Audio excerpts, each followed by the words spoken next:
I wouldn't call that a fight. Ain't nobody throw no hands. It was more like a skirmish or a disagreement.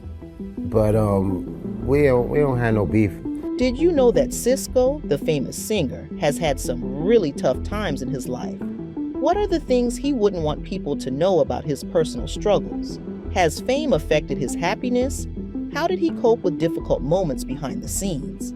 So, when you say you got the choreography or you got somebody to make the clothes or you already got a studio, then you hard to work with.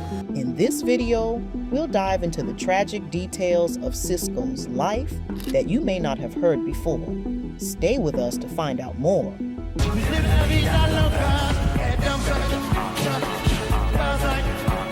If you never saw Sisqo perform live on stage, you missed out on a great moment in R&B music.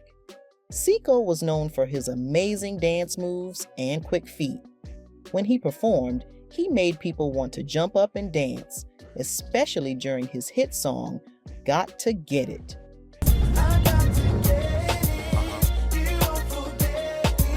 His moves were smooth, and he could even make you think of Michael Jackson's famous moonwalk. Born Mark Alton Andrews on November 9, 1978 in Baltimore, had a pretty normal childhood. His dad was an electrician, and his mom worked for Social Security. His parents wanted him to go to school and get a good job, so they sent him to the Mergenthaler Vocational Technical High School. But instead of just focusing on schoolwork, Sisqo met Woody Nokio and Jazz. They became friends and later formed a music group together. They worked at a fudge shop during the day, but sang gospel music at night. In 1992, when Sisqo and his friends were just 14 years old, they decided to start a real music group. I was like, Drew Hill Park, but nobody calls it Drew Hill Park. Drew Hill Park, we call it Drew Hill Park. Oh, that's the name of the group. Ding. All right, wait a minute, so you guys came up with the name after you got the deal? I came up with the name.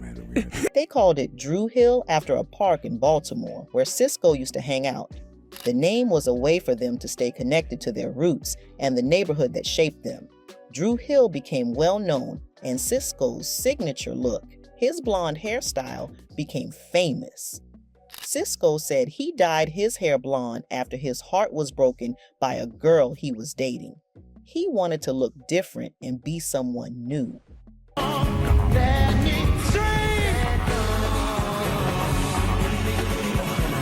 High school halls and everyday life are often nothing compared to what happens after graduation. In 1994, Sisqo wasn't just dreaming, he was making things happen. His rise in the music world sent waves of excitement, and along the way, he had his mom, Mama Andrews, cheering him on. A great mom always supports her child, and that was certainly true for Sisqo. While Sisqo discovered his musical talent during his high school years, he had a challenging upbringing in an environment where respect was often associated with being involved in criminal activities.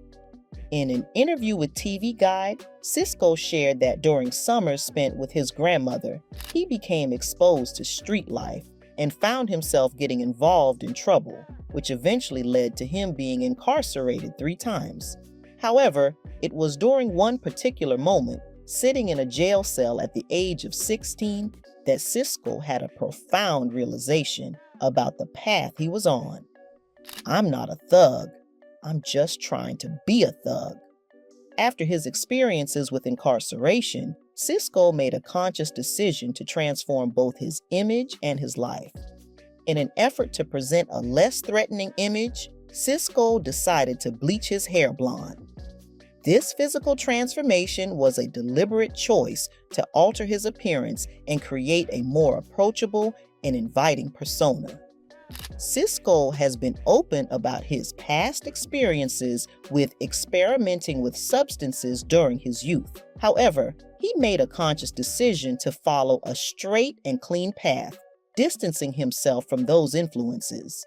In an interview with Rolling Stone, he emphasized the importance of making others feel comfortable and safe around him. He said, "The key is making everybody feel like they can invite you into their house. I don't think you're gonna ever catch me in no trouble." After high school, Sisqo and his Dru Hill group members hit it big. In 1996, they signed with Island Records and released their first song, How Deep Is Your Love? Their vocals, dance moves, and overall cool vibe made them a hit, but Sisqo's journey didn't stop there. After some time with Dru Hill, he left the group to pursue a solo career. His decision paid off when he signed a big deal with Da Soul, an R&B powerhouse under Def Jam Records. This contract meant that each Dru Hill member could also release solo music. Fans were excited, calling it the Dru World Order. The contract also promised that the band would reunite in 2001 and release an album. In 2001, Sisqo released his first solo album, Unleash the Dragon. This album was a huge success, landing on the Billboard 200 chart. Two of its singles, Incomplete That without you, girl, my life is incomplete, and Thong Song, became big hits. let me see that Thong Song even won the award for Best Hip Hop Video at the MTV Awards. It was a game changer for Sisqo's career. What's interesting is that Thong Song wasn't originally written for Sisqo. In fact, the songwriters were inspired by thinking about Michael Jackson. They were experimenting with new ideas and sounds before they ever even thought about working with Sisqo. They were trying to create something fresh and different, looking to push boundaries. When they finally gave Sisqo the song, it was clear that it was something special. Sisqo knew the song was a hit. He wanted people to feel happy when they heard it.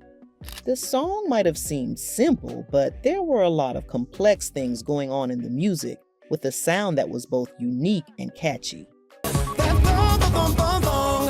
I like it when the beat go, baby, make your booty go. The success of Thong Song didn't just happen overnight. Sisqo had been working hard for years. His early work with Dru Hill had already set the stage for his solo career. Fans loved him because he was authentic and his music spoke to them. The way he poured emotion into his songs and gave fans what they wanted made him a true star. Sisqo's confidence and creativity shone through, especially in his music videos, where his playful, fun energy matched the catchy beats. He quickly became a household name, and his influence on the R&B scene was undeniable. But throughout it all, he never forgot where he came from. His mom, Mama Andrews, was always by his side, supporting him through the ups and downs of the music industry. She was the one giving him the encouragement he needed to keep going. Well, most of the AAA artists who have sold a whole lot of records, pretty much all doing the same thing. We all just trying to do our best Michael Jackson impression. When he was just 5 years old, he saw Michael Jackson do the famous moonwalk. Sisqo was amazed and decided right then and there that he wanted to be just like him. Later in 2001, Sisqo got the chance to meet Michael Jackson. Michael even flew him out to meet him. For Sisqo, that moment was unforgettable. It felt like a dream come true, and he felt like he was on the right path to greatness. But things weren't always easy for Sisqo. Thong Song led to a lot of trouble. The line, "Living La Vida Loca," in his song was taken from Ricky Martin's song, which was written by Desmond Child. Sisqo thought Desmond was his friend and wouldn't mind using that line. But when the song became a big hit, Desmond wanted a share of the profits. This led to a lawsuit, and Sisqo ended up losing a big portion of the royalties from the song. Even though Thong Song was a huge hit, Sisqo lost a lot of money in that legal battle. This was a hard lesson about how tough the music business can be. She was living la vida loca. She had dumps like a truck. Now it's like what? Despite the setback, Sisqo didn't let this stop him. In 2001, he made a strong comeback by hosting a dance competition show on MTV called Sisqo Shakedown. That same year, his song, How's It Gonna Be, was featured in the movie Rush Hour 2. Sisqo was still working hard on his music, and later that year, he released his second album, which went platinum. His songs, Can I Live? Can I breathe? Can excel? Get up for me when I do. And Dance For Me were popular.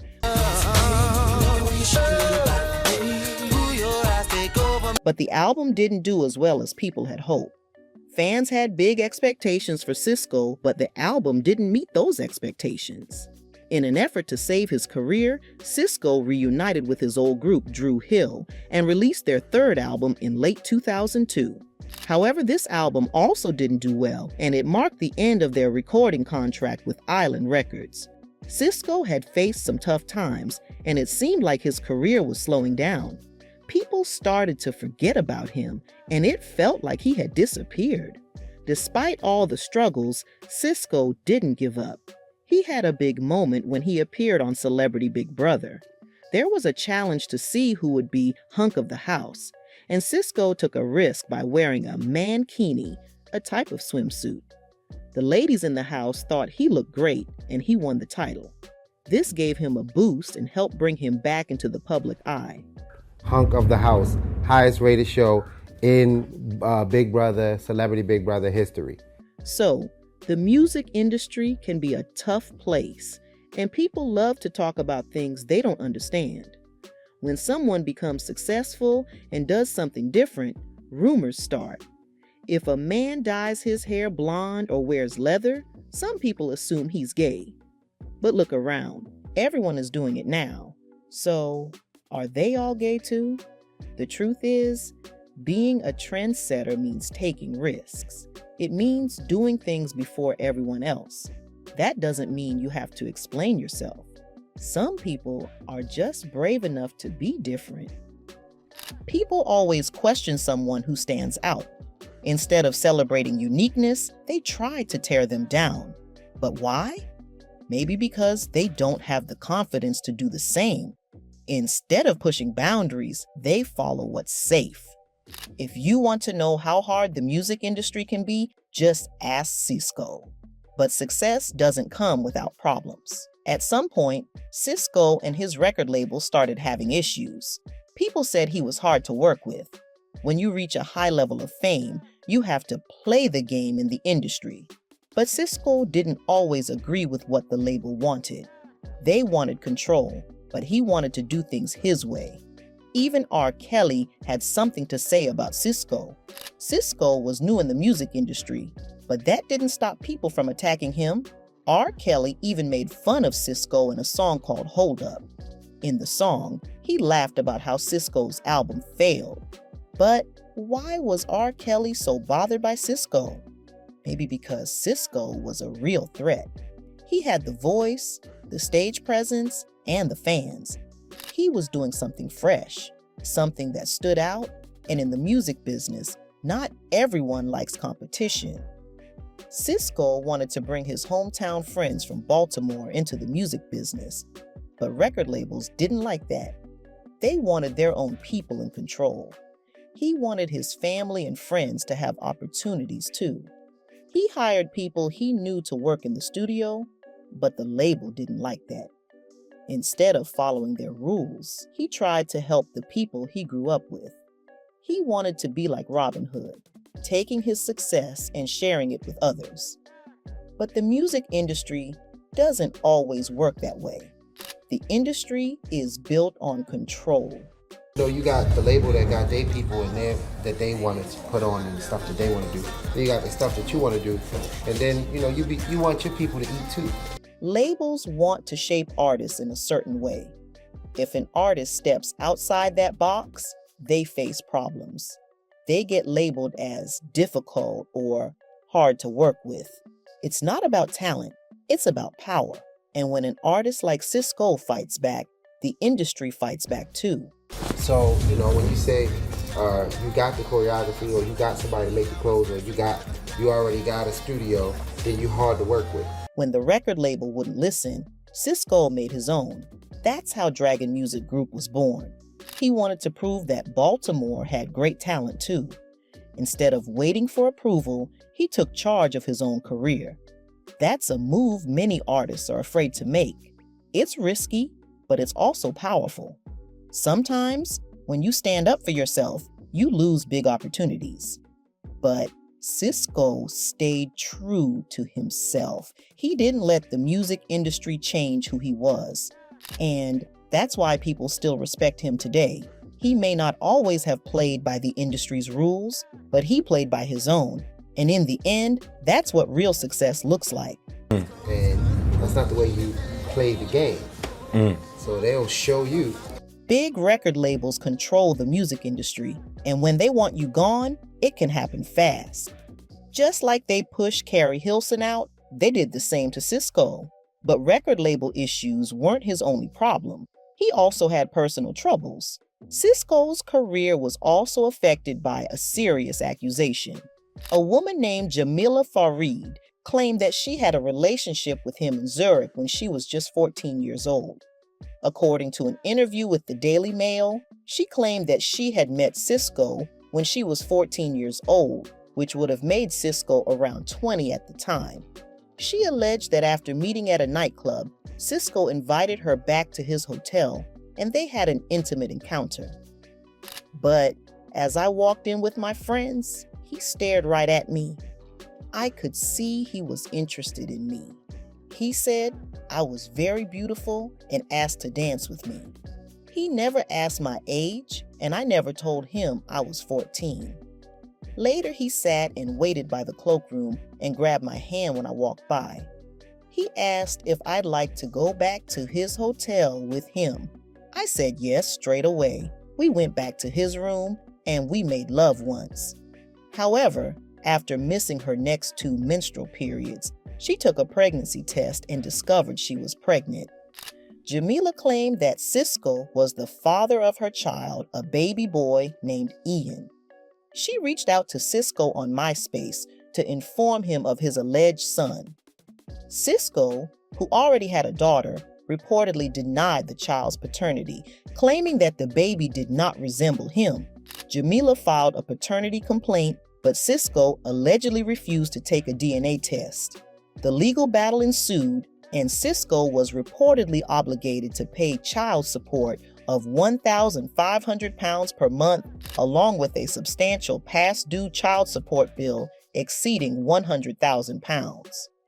The situation added a layer of personal and financial complexity to Sisqo's life as he navigated the disputed paternity claim and its accompanying obligations.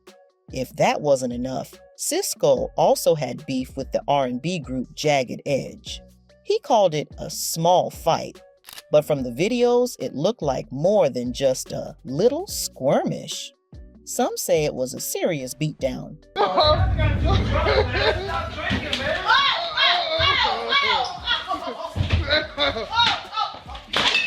However, Sisqo later said they made peace, but people still wonder if things are truly cool between them. I wouldn't call that a fight. Ain't nobody throw no hands. It was more like a skirmish or a disagreement. But we don't have no beef. Despite all this, Sisqo never gave up on his music. In 2010, he and his group Dru Hill released their third album, Independence Day, under Cater Entertainment. This was a big deal because it showed they were no longer under Def Soul Records and were free to work with whoever they wanted. Sisqo also focused on his solo career. In 2015, he released his third and final solo album, The Last Dragon. It seemed like he was announcing his exit from the music world, but some of his songs, like Lips and A-List, still became hits. Then, in 2017, trouble came back when Sisqo sued a company called 27 Red Music. He claimed they owed him $600,000 in royalties from Thong song. He had hired them to collect his money from publishing companies between 1996 and 2005, but they never paid him. This made people wonder, was Sisqo the problem, or was he just unlucky with people trying to take advantage of him? Outside of music, Sisqo had an interesting love life. He was in an on and off relationship with Elizabeth Pham for years. Finally, in 2018, they got married. At the wedding, he surprised everyone by singing Thong song to his wife. Some people thought it was romantic, while others found it weird. Why sing your most controversial song at your wedding? But Sisqo had an answer. He said he was singing about the last thong he would ever see. Before getting married, Sisqo and Elizabeth already had 2 kids together, Rio and Coco Andrews. But like most celebrity relationships, things weren't always smooth. Later on, rumors came out about him and another singer, Samantha Moomba. This made fans wonder if his marriage was in trouble. With all the struggles he has faced, people often wonder how much money Sisqo has made. Sadly, he never made as much as some of his peers, like Nelly. Nelly, Ashanti, and the rest of the gang are still doing well in the music industry. Nelly's net worth is about $6 million, according to some reports. As for Sisqo, some people think his career was ruined because he was blacklisted, but he says that's not the case. Sisqo, the R&B singer, believes that Mario, another artist from Baltimore, is far behind him.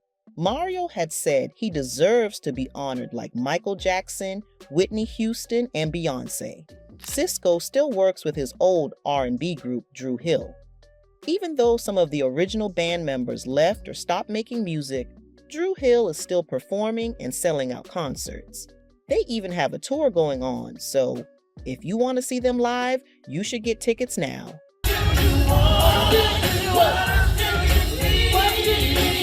Sisqo shows that if you really want something, you have to stay focused and never give up. He's a true fighter who stays true to himself. What's your favorite Sisqo song? Let us know in the comments. Aside from that, after the debut of their album, Dru Hill encountered controversy when they filed a complaint accusing Hiram and his brother of allegedly attacking one of their managers with a pool stick. The incident reportedly took place during a celebratory party held in honor of the group's achievement of selling 1 million records. According to a representative from Island Records who spoke to the Baltimore Sun, the allegations made by the quartet were characterized as outrageous, attention-seeking, and completely untrue.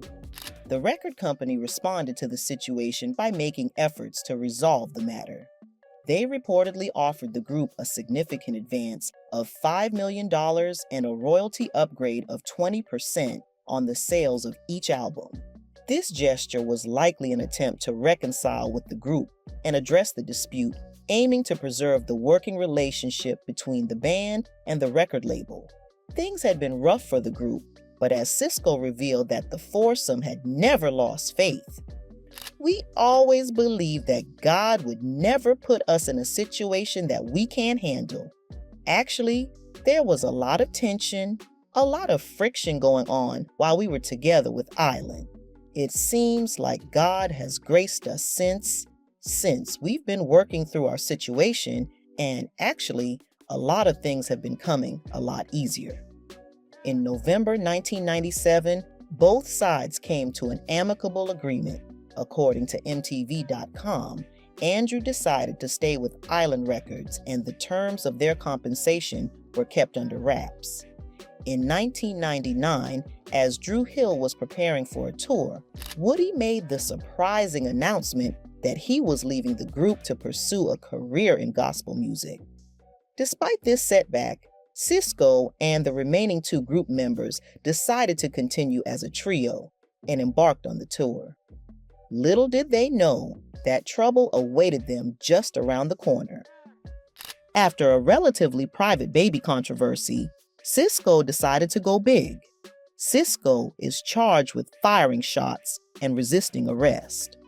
According to Baltimore police, the neighbor's brother was parked outside the family house in the suburb of Randallstown at 3:30 a.m., waiting for family members to come outside when he heard a shot. Police came to Sisqo's house and questioned the Dru Hill singer and his girlfriend, Tara Thomas. They denied firing the shots, but police said they found empty shell casings, a magazine clip, and a 9mm pistol that appeared to have been recently fired. Sisqo said he carried the gun because he had been receiving death threats. Sisqo was charged with first-degree assault, resisting arrest, and reckless endangerment, and Thomas was charged with second-degree A and resisting arrest. Both were booked at the Baltimore County Jail.